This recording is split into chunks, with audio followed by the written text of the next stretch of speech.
computertemps.co.nz. Welcome.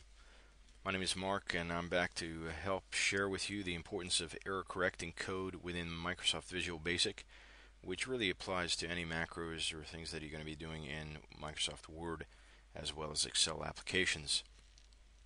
So let's begin by looking at some very basic error correcting code.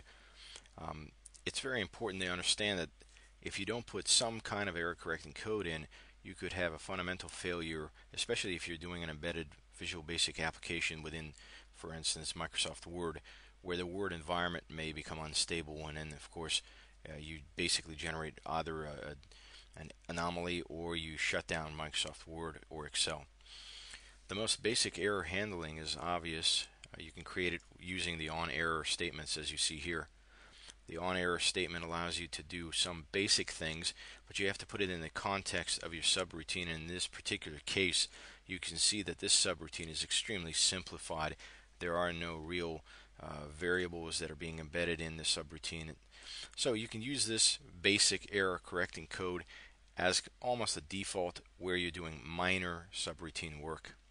However, if you start to do things that are a little bit more complex within your subroutine, it's important to have quality error correcting code.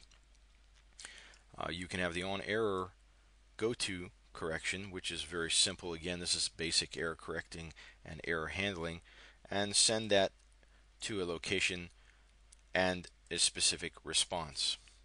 In this particular case, if that response is a null or the factors are satisfied, it goes into a secondary error correction that ensures that the value entered into the field is appropriate. In this particular case, we're looking for a value that is a numeral between 1 and 9.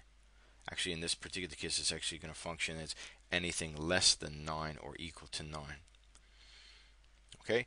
When you look at this, it's very useful because using this type of provisional check, you can then come in and send a message box when something occurs that was not intended. And that's really a very efficient and effective error handling because you are giving feedback to the end user rather than just going on with the next step or ignoring the input error.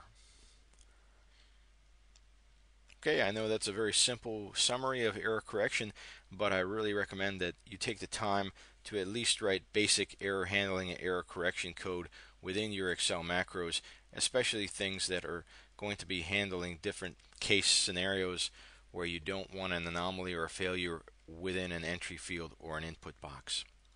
Thanks for listening, and I hope you enjoy this quick, very simple basic review of error correction within Visual Basic. Thank you very much.